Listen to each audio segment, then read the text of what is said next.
저희 교회 힐링 시스템을 또 부엌 공사를 하러 오신 이 미국 분이 공사하면서 트럼프를 엄청나게 지지하더라고요. 트럼프를.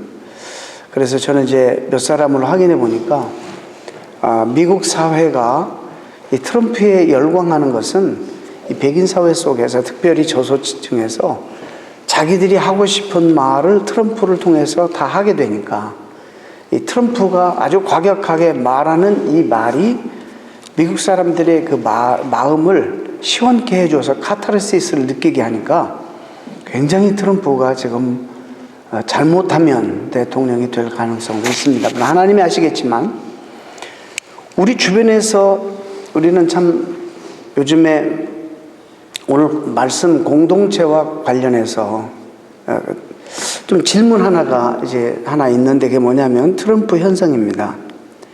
그는 미국을 다시 위대하게 만들자, The Make America Great Again, 그런 캐치프레이즈를 들고 대중을 열광시키고 있습니다. 그런데 그가 미국을 위대하게 만들기 위해서 내건 제시한 방법들이 참으로 기가 막히고 얼마나 비성사적인지 모릅니다. 무슬림의 입국을 막고 멕시코 국경에 담을 쌓고 그동안 모든 나라들과 체결한 모든 무역 협정을 다 취소하고 다른 나라들과 싸워서 빼앗긴 것들을 모두 되찾아 오겠다는 것입니다. 그리고 그는 매번 다른 나라 이름들을 나열하면서 우리는 싸워서 이길 것입니다. 이렇게 외칩니다. 어떻게 보면 미국에 살고 있는 아주 이기적인 미국 사람 한 사람으로서는 미국민의 이익을 지키기 위해서 전쟁도 불사하다. 우리 잘 살게 하기 위해서 남의 나라 다른 사람들은 다 죽여도 괜찮다, 이런 말입니다. 이런 말로 미국인들을 지금 분열시키고 있습니다. 자신이 공화당 후보가 되지 않으면 폭동이 일어날 거라고 장담했습니다. 사실상 폭동이 일어나기도 했죠. 폭력 사태도 이미 일어났고, 이것은 상당히 위협적이면서도 또한 선동적인 그런 발언입니다. 사실상 자기를 추종하는 많은 사람들에게 폭동을 일으키라는 그런 선동적인 지시가 아닐 수 없습니다. 그리고 미국과 다른 강대국들을 분열시키고 있습니다. 인류 공동의 문제를 가지고 우리가 다 하나가 되어서 한 목소리를 내도 어려운 이 판에 모두를 지금 적으로 만들고 있다는 인상을 받습니다. 그는 확신합니다. 이렇게 해야지 미국이 다시 위대하게 될 수 있다. 여기는 십자가 정신은 아무것도 없습니다. 그 사람이 그리스도인인지 아닌지 저는 잘 모르겠습니다. 그러나 적어도 십자가 정신은 아무것도 보이질 않습니다. 너무 놀랍고 실망스럽고 가슴 아픈 일은 이 와중에서 이 놀라운 일은 이 트럼프 현상을 떠받치고 있는 대단히 큰 절대적인 그룹이 하나 있는데 바로 그 그룹이 복음주의 기독교라는 것입니다. 이게 저로 하여금 상당히 실망을 주게 하고 시키고 너무 힘들게 만드는 부분입니다. 본인들이 스스로 십자가를 통해서 거듭난 신자라고 그런 스스로를 자청하는 사람들입니다. 근데 그들이 분열과 갈등과 폭력을 사용해서라도 미국을 다시 세우겠다는, 다시 만들겠다는 그런 후보에게 적극적인 지금 후원과 지지를 보내고 있습니다. 도무지 이해할 수 없는 현상입니다. 다트머스 칼리지의 종교학 교수인 랜델 발머는 이것은 놀라운 일이 아니다. 이 복음주의 기독교인들이 LA 타임스에서 말했어요.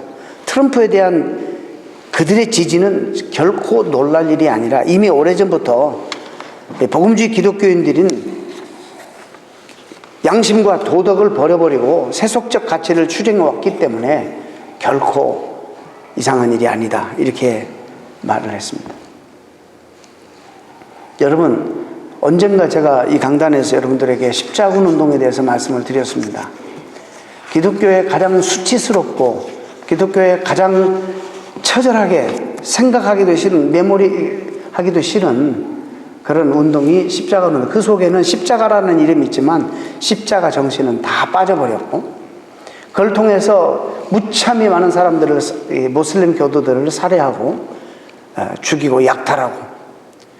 그래서 지금까지도 모슬렘은 기독교인들에 대해서 좋은 감정을 가질 수가 없고, 그들의 조상 또 그들의 후손들이 그 피를 계속 그 감정을 물려받아서 굉장히 지금도 반목하고 있는 그런 상황입니다.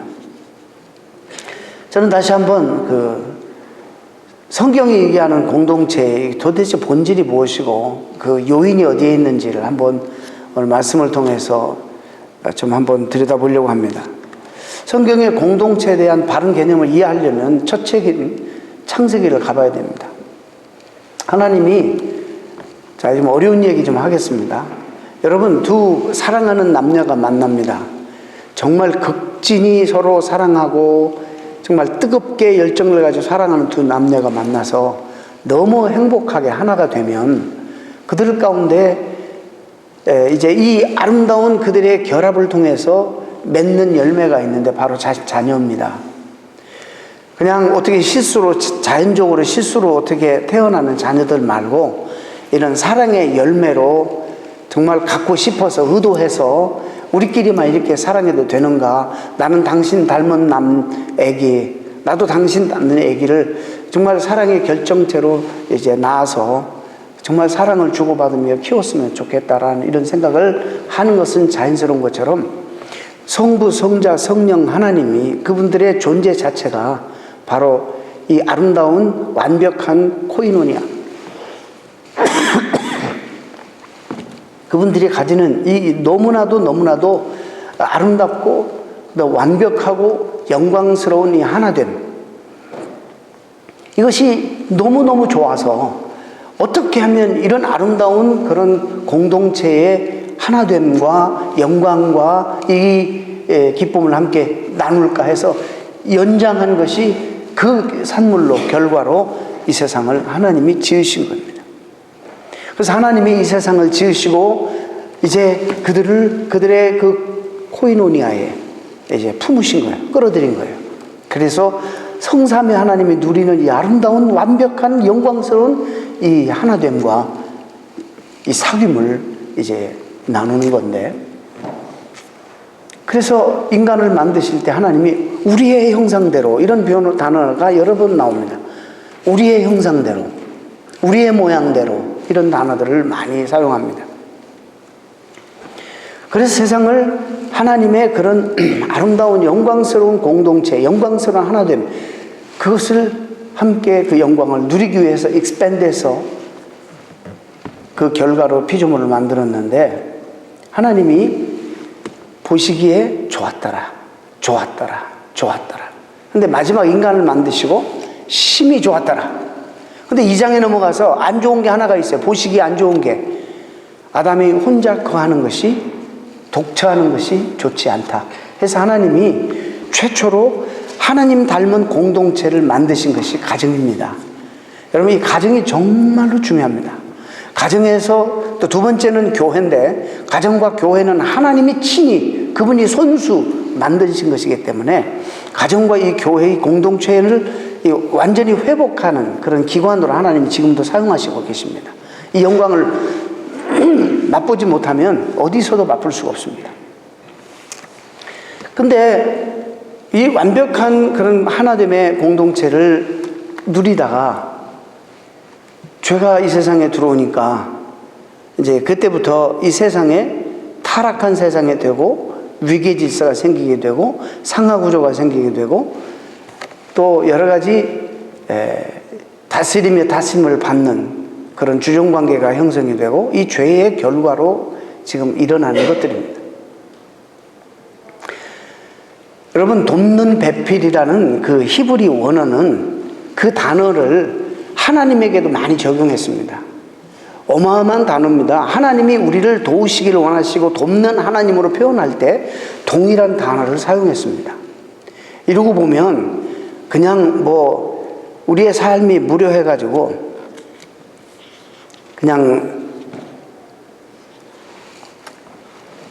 어떻게 보조자로 그렇게 하나 여자를 만들어서 세운 것이 아니라 그 원어에 보면 나와 동질성, 동등한, 그래서 그 단어, 동등한 그 단어를 보고, 그 존재를 보고, 이는 내 뼈 중에 뼈요 살 중에 살에 나와 동일한, 절대 높고 낮고 다스리고 다스림을 받고 그런 개념이 아니라 나만큼 소중하고 오히려 나보다도 더 소중한 존재로 이 하와를 아담이 받아들인 것입니다. 여러분, 이 성부, 성자, 성령 하나님의 사역들을 성경 전체적으로 보면, 물론 창조 사역에는 아버지 하나님이 창조를 주도하시고, 그러나 말씀으로 성자 하나님도 개입하셨고 성령으로 하나님의 성령 신도 개입하셨습니다. 성삼위 하나님이 창조 사역에 동일하게 다 같이 개입하셨어요. 여러분 아시죠? 창세기 보세요. 다 동일하게 개입하셨어요. 구속 사역에는 예수 그리스도, 성자 예수 그리스도가 주도적으로 하셨지만 성부 하나님도 개입하시고 성령 하나님도 개입하셔서 그 사역이 완성되도록 하신 거예요. 또 우리가 예수 그리스도를 믿고 완성된 구속을 받아들이고 믿는 우리들이 하나님을 닮아가는 거룩해지는 성화의 과정 속에서 이 사역은 성령이 주도하시지만은 하나님과 예수님도 동시에 이것을 도우시는 겁니다. 그래서 이 세 분의 하나님은 뗄래야 뗄 수 없는 완벽한 그런 하나됨을 유지하시면서, 그러나 우리가 아버지라고 부르고 아들이라고 부르고 이것은 우리의 언어지 누가 높고 누가 낮음이 아니라 동일하게 신분에 있어서 지위에 있어서 동일하신 분이라는 사실입니다. 여러분, 그 하나님의 이름 돕는 자, 그 단어로, 똑같은 단어로 이 하와를 만들었는데, 아까 말씀드린 것처럼 보조자나 부속품처럼 덧붙여진 존재가 아니라 진짜 현 상황으로부터의 구원자. 어떤 사람이 이렇게까지 말해요. 도우려면 이 사람보다 더 힘이 많아야지 도울 수 있다.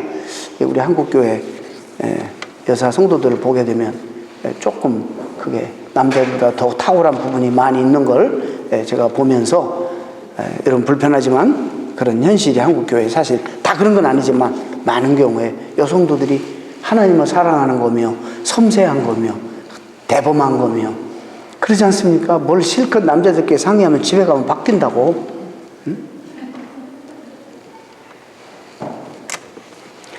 남자가 자신의 편리를 위해서 여자를 이용하여 남자의 삶이 더 편해지고 즐거워지기 위함이 아니라 공동체 형성이라는 하나님의 목적이 이루어지기 위해서였습니다. 여러분, 이런 의미로 볼 때 정말 성서적으로 보게 되면 이 표현은 편의적 도구로 여자를 창조하지 않았습니다. 어떤 면에서 생존의 조건의로 창조하셨어요. 너무 귀한 그런 단어가 사용되고 있습니다. 남자는 자신과 여자의 동질성을 가진 존재다 해서 그렇게 뼈는 내 뼈 중에 뼈요 살 중에 살이라는 그런 선언을 했다고 제가 말씀드렸습니다. 여러분, 이런 문맥에서 드러나는 바가 뭐냐면 하나님께서 하나됨을 이루는 공동체의 목적을 위해 여자를 창조하셨다는 것입니다. 결국에 남자가 시간적으로 우선하다는 것이, 먼저 지음을 받았다는 것이 신분, 계급, 지도력에 있어서 유리하게 작용하지 않는다는 사실을 알아야 합니다. 남자로부터 여자가 나왔다는 사실도 있지만은, 그러나 이제 모든 남녀 할 것 없이 여자로부터 우리가 나옵니다. 그렇게 함으로써 하나님이 이것도 평등하게 균형을 이루게 하셨습니다. 이제 우리 예수 그리스도 안에 있는 사람들은 이제 모든 것이 다 하나님께로부터 낳느니라, 이 말씀을 우리가 받아들여야 되는 사람들 아닙니까? 따라서 온전한 평등과 상호 우전성은 참된 성경적 공동체를 의미하는 건데, 우리가 이것은 대단히 양보할 수 없는 중요한 조건이 되는 것입니다. 죄가 이 땅에 오기 전에는 그런 세상의 권위나 이런 게 없었습니다. 오직 완전한 상호 관계만이 존재했습니다. 남녀 관계에 있어도 종속이라는 의미는 죄가 없을 때는 의미가 없었습니다. 타락한 이후에 생겨난 개념들입니다. 그렇기 때문에 우리가 남을 자꾸 무시하고 종속 개념으로 이해하고 이런 거는 죄의 영향력이라는 걸 여러분 아셔야 됩니다. 그래서 정말로 귀히 여기고 소중하게 여기는, 어떻게 보면 하나님에게 사용되는 단어로 사용됐다니까요. 그렇게 여겨야 된다는 것입니다. 남녀 연합에 있어서 남자나 여자 그 어느 누구도 다스리는 머리가 아닙니다. 순결하고 완벽한 하나됨으로 연합할 때 그 아름다움이 나타나는 것입니다. 근데 죄가 들어와서 하나님 앞에서 인간이 교만함으로 관계를 깨뜨립니다. 하나님과의 관계를 깨뜨리고, 더 비극적인 것은 하나됨의 권위와 복종의 관계로 대체되고 힘의 원리로 이제 센 남자가 힘이 없는 여자를 다스리게 되는 것입니다. 이게 죄의 결과라는 것입니다. 우리가 이방 문화에서 왔기 때문에 오래된 이민 오신 분들은 아직도 그 남존 여비 사상 이런 게 이렇게 딱 사로잡혀 있잖아요. 가져와, 앉아가지고. 지금 간땡이가 부어도 미국에 와가지고 보통 붙지 않으면 그럴 수 없는 겁니다. 성서적으로도 그러면 안 되는 겁니다. 말씀드린 대로 가정과 교회 두 가지는 하나님께서 친히 만든 공동체인데, 그리스도의 구속 사역으로 형성된 하나됨의 공동체라는 사실입니다. 이것은 상호 작용 방식은 권위 질서 하에서 상호 보완하는 것이 아닌 상호 복종과 종의 도로 서로 섬기는 것이, 이것이 성서적입니다. 그렇기 때문에 이 우리 교회 공동체, 가정 공동체가 본질이 바로 하나님의 성부, 성자, 성령 하나님의 기반을 두고 있다는 사실을, 그리고 하나님으로부터 연유된다는 사실을 다시 한번 우리가 기억해야 할 것입니다.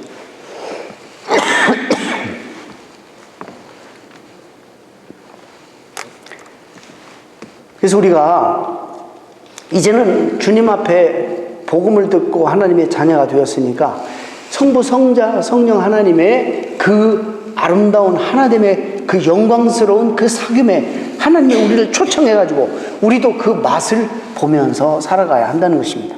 이런 그림을 항상 여러분들이 그리면서 신앙생활을 하실 수 있기를 바랍니다.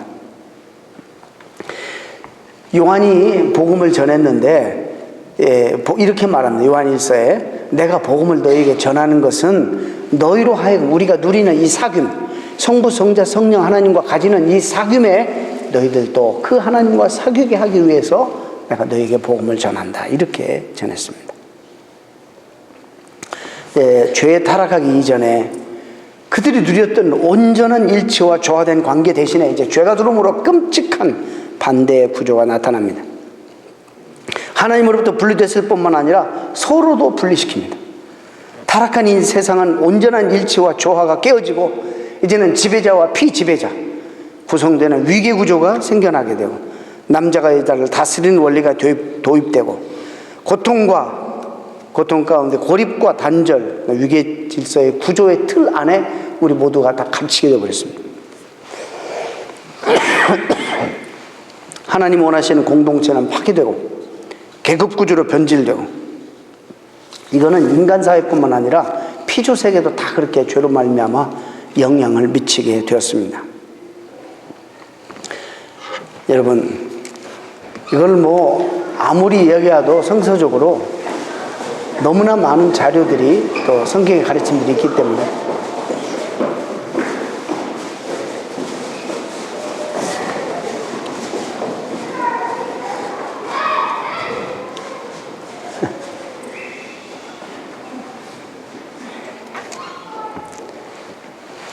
이 사람들이 만든 공동체가 점점 좀 확대되더니 창세기 11장, 오늘 우리가 말씀 읽었습니다. 자기들의 이름을 내고 하나님께 도전하기 위해서 하나님 만든 공동체가 아니라 자기들이 우리가 흩어짐을 면하자, 우리가 함께 모여서 벽돌을 구워서 탑을 쌓고 하나님 하늘에 닿게 해서 하나님 도전하자. 그래서 우리의 이름을 내자. 여러분, 우리가 이 공동체를, 성경적인 공동체를 이해하려면 교회 안에서 우리의 이름을 내면 안 됩니다. 내가 뭘 했고 내가 어떻게 했고 우리의 이름을 내는 것은 공동체를 파괴하는 것입니다. 했으면서도 아무 얘기하지 않고 서로 남을 섬기고 남을 돋보이게 하는 이런 자세로 나가야 되는 십자가 정신으로.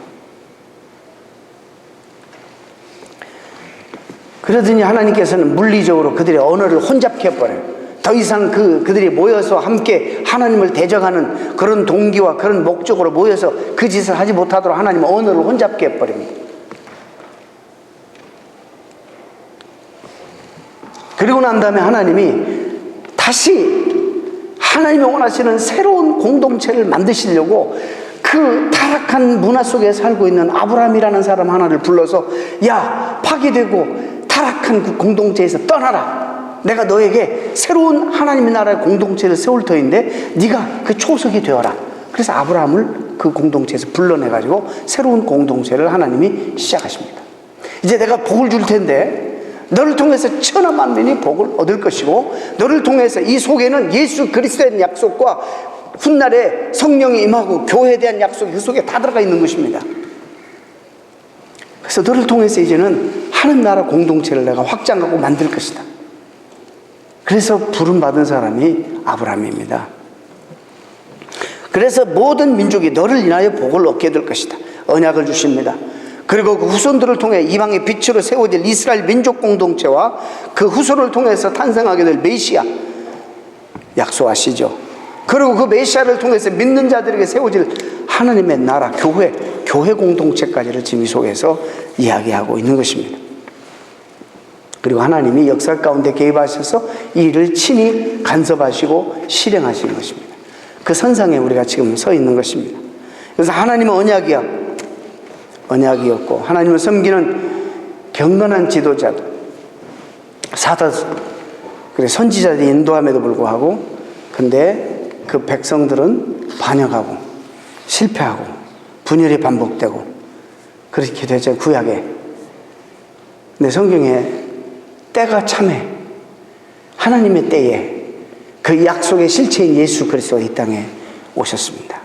실패한 역사, 인간 역사의 잔해를 넘어서 인간 분열의 역사 한복판에 그리스도의 십자가 희생을 통해서 하나님과 화목해 되는 길을 예수 그리스도가 제시하셨습니다. 그래서 오늘 우리가 에베소서 2장에 지금도 우리가 함께 그 공동체를 지어져 가느니라, 우리가 함께 그것을 회복을 위해서 노력하고 애써야 된다 이 말입니다.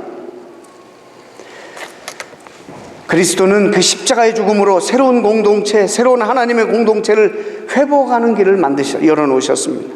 하나님과 화목하게 할 뿐만 아니라 모든 인간들 간의 상호 적대감을 십자가에서 도말하셨습니다. 우리 모두가 함께 평안을 누리는 길을 열어놓으셨다는 것입니다. 그래서 우리가 에베소에서는 4장에서는 이미 하나 되게 하신 것을 힘써 지켜나가라, 예수 그리스도의 희생을 통해서 공동체가 하나 되게 하지를, 이것을 방해하고 막는 것은 그리스도를 찢는, 발기는 그런 큰 죄가 되는 것입니다.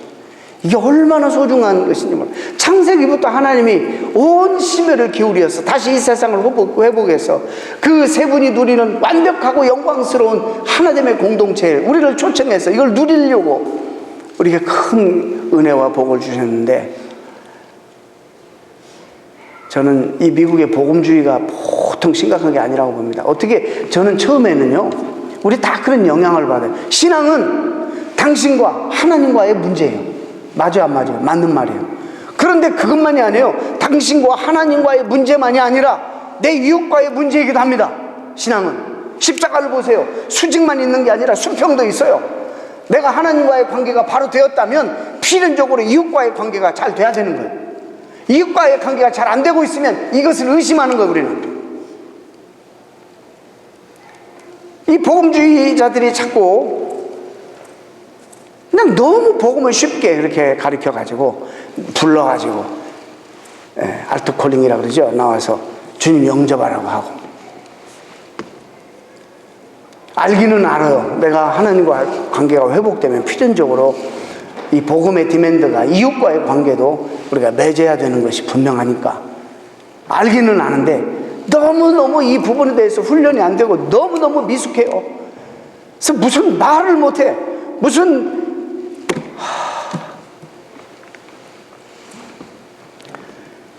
여러분, 만약에 나는 고립되는 성격이라면 이거 고쳐야 돼요. 이거는 주님의 나라를 위해서, 하나님 나라의 영광을 위해서 정말 고쳐야 돼요, 이 성품을. 그래서 교제를 넓게 하고 많은 사람들을 살피고, 나와 하나님과의 관계만이 문제가 아니에요. 이것만이 신앙이 아니에요. 내 이웃과의 관계가 원만해야 돼요. 교제의 폭을 넓혀야 돼요. 주님이 어느 날 무슨 질문을 받냐면 율법사에게 율법 중에서 어떤 계명이 큽니까? 라는 질문을 받습니다. 주님께서 하나님을 사랑하라, 그리고 내 몸과 뜻과 성품을 다해 하나님을 사랑하라, 그리고 둘째는 뭐냐면 그와 같은, 하나님 사랑하는 것과 거의 수준이 떨어지는 것이 아니라 동일한 그런 사랑으로 내 이웃을 내 몸과 같이 사랑하라. 이것이 전체 성경의 율법의 원리다, 이렇게 말씀하시죠. 하나님을 사랑하는 자들이 또한 이웃과 더불어 사랑의 공동체를 이루어야 하는 일이 얼마나 중요한지를 말씀해 주는 것입니다. 그래서 우리가 흔히 보잖아요.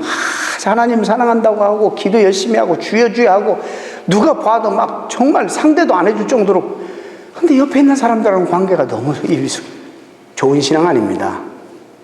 건강한 신앙 아닙니다.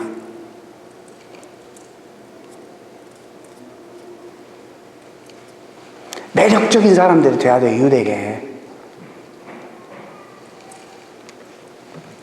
이웃을 사랑하지 않으면서 하나님을 사랑하는 것은 불가능한 것이기 때문이죠. 우리 하나님을 향한 우리 예배가 표현되는 것이 어딜까요? 하나님 앞에 이거 형식인데, 실제적인 우리의 삶 속에서 하나님에 대한 우리 예배가 어디에서 표현될까요? 이웃을 사랑하는 것으로 표현되는 거예요, 예배가.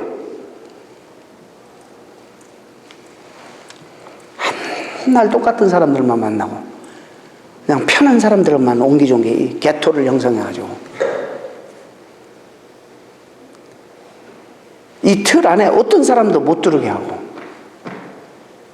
그거는 세상 사람들도 다 하는 거예요. 이방인도 한다 그랬어요. 우리의 수준은 너희를 핍박하는 자를 위하여 축복하라, 이게 우리 수준이에요. 하나님을 거시는 기대가 그래요. 하나님의 온전하심처럼 너희도 온전하라. 우리가 성장해야 되는 목표가 그래요. 조금 무슨 말을 그렇게 했다고 탁 돌아서 버리고, 조금 나에게 손을 깨쳤다고 등을 돌려버리고 그리스도인이라고 말할 수 있습니까?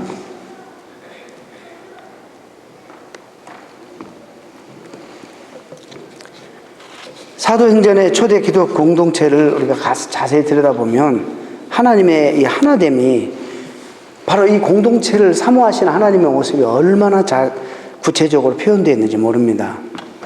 주님의 승천을 지켜본 제자들은 주님을 사랑하며 따랐던 120명의 경건한 성도들이 예루살렘을 떠나지 않고 마가 요한의 다락방에서 기도에 힘쓰고 성령 충만을 받습니다. 비로소 오순절날 그 가운데로 정말 그들에게 성령 충만이 임하죠. 이건 신약교회 탄생을 의미하는 겁니다. 그리고 오순절 성령강림 사건은 하나님께서 세상에서 무슨 일을 하시는지, 새롭게 탄생한 신약교회 공동체의 영원한 사명과 기능이 무엇인지를 보여주는 것입니다.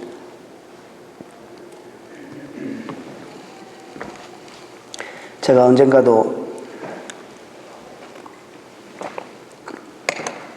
말씀 한번 드린 적이 있습니다만, 감리교회 사인을 이렇게 보게 되면 불꽃이 이렇게 올라가요. 그리고 거기에 십자가가 이렇게 있어. 그래서 제가 굉장히 감리교회 평생 헌신하시고 높은 그런 교단 일도 하신 분에 물었어요. 아니, 불꽃이 무슨 의미입니까? 저는 왜냐하면 사도행전 2장에서 이게 따가지고 불꽃을 지었는가 해서 물었더니 갑자기 질문해서 그런지 당황하시더라고요. 물론 저도 압니다. 요한 웨슬레의 성령운동 상징하는, 물론 성령이 불로도 상징되지만 사도행전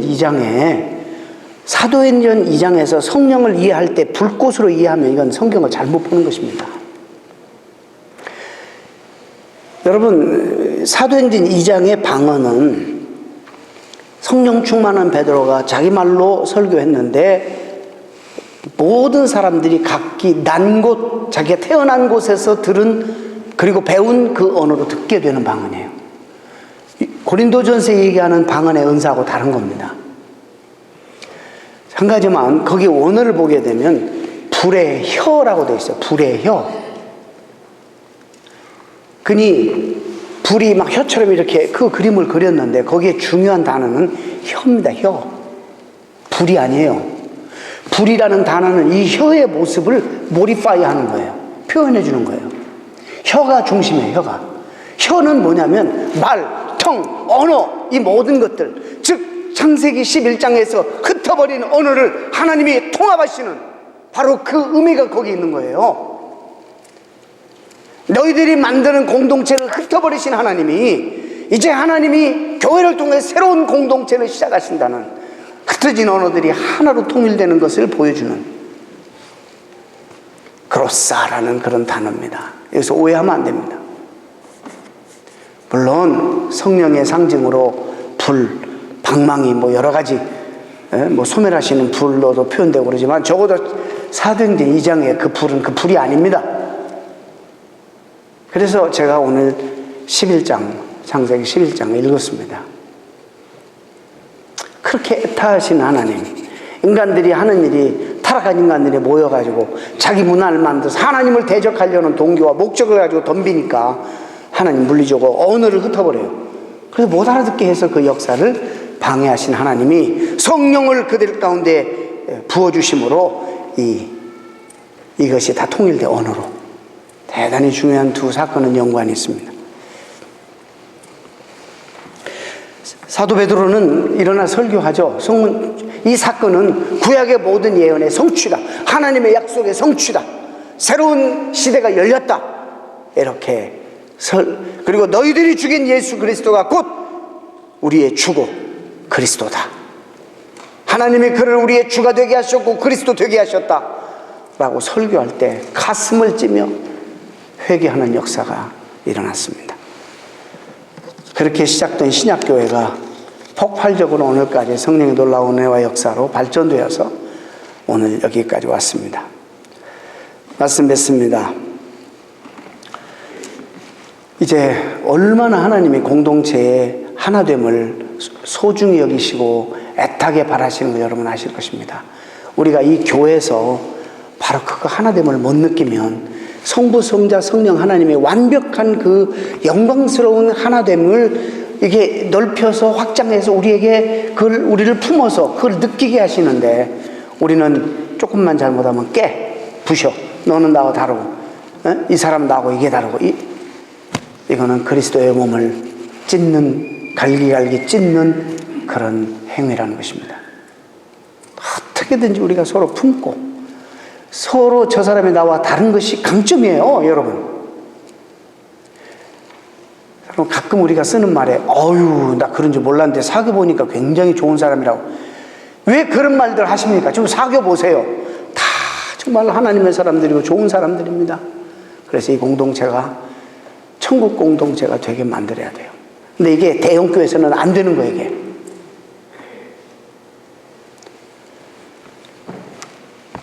뭐 메가처치에 대해서 이런 공동체가 어떻게 느끼겠어요? 물론 그래서 셀그룹으로 만들어서 그걸 자꾸 느끼게 하는 그런 시도들도 하지만은 우리 이민교회는 얼마든지 이것을 경험할 수 있습니다.